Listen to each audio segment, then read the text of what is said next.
আপনারা জানেন যে এই ওষুধগুলোর মধ্যে মূল্য পার্থক্য পর্যায়ক্রমে বাড়ছিল এবং বাংলাদেশের স্বাস্থ্য খাতে মানুষের ব্যয়ের 2/3 আসলে ওষুধ খাতে ব্যয় করেন এবং এই আউট অফ পকেট মানুষের ব্যক্তিগত খাত থেকে ব্যয় করা অর্থ এই ওষুধ খাতে ব্যয় হয়।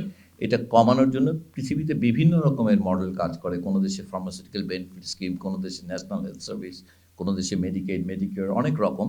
কিন্তু বাংলাদেশে যেহেতু এই ধরনের কোনো ইন্স্যুরেন্স অথবা এই ধরনের বেনিফিট স্কিম নেই, এই অবস্থায় বাংলাদেশকে আসলে এই ওষুধের উপরে মূল্য নির্ধারণের একটা রাষ্ট্রীয় ইন্টারভেনশন ছাড়া আসলে এটা মানুষের জন্য অ্যাফোর্ডেবল রাখা কঠিন হচ্ছিল। এটা একটা সাধারণ মানুষের মধ্য থেকে গত 30 বছর যাবৎ পর্যায়ক্রমে একটা পর্যবেক্ষণ আসছে। আপনারা বারবার এটা বিভিন্ন সময়ে আপনারা বিভিন্ন সংবাদপত্র, বিভিন্ন মিডিয়াতেও এটা এসছে যে এই ওষুধের মূল্যের পার্থক্যের কারণে মানুষের উপর যে চাপ এবং এই মানুষের এই মধ্যকার এই কনসার্নটাকে বিবেচনায় নিয়ে অন্তর্বর্তীকালীন সরকার দায়িত্ব গ্রহণের শুরু থেকেই আসলে আপনারা জানলে হবেন গত বছর 24 সালের নভেম্বর থেকে আসলে এই প্রক্রিয়াটি শুরু হয়েছে এবং এটা আজকে এটা একটা চূড়ান্ত রূপ নিয়েছে, যেখানে আসলে একটি অত্যাবশ্যক ওষুধের তালিকা প্রণয়ন করা হচ্ছে, যেখানে 295 বা সেটা আজকে উপদেষ্টা পরিষদের সভায় আরও একটি দুটি ড্রাগের অন্তর্ভুক্তির অনুরোধ এসেছে, সেগুলো অন্তর্ভুক্ত হলে 95 বা 96টা ওষুধ।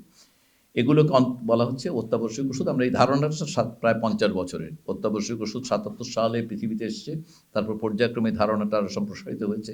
এটার আরও এটার ব্রেথ বেড়েছে এই তালিকার।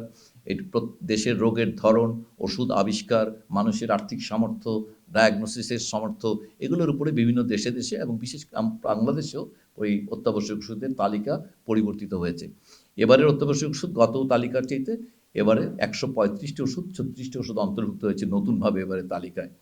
এবং মূল ব্যাপার যেটা সেটা হচ্ছে যে এই তালিকায় অন্তর্ভুক্ত ওষুধগুলোর ক্ষেত্রে আসলে এটা সরকার কর্তৃক একটি নির্ধারিত মূল্যে ওষুধগুলো বিক্রি করতে হবে।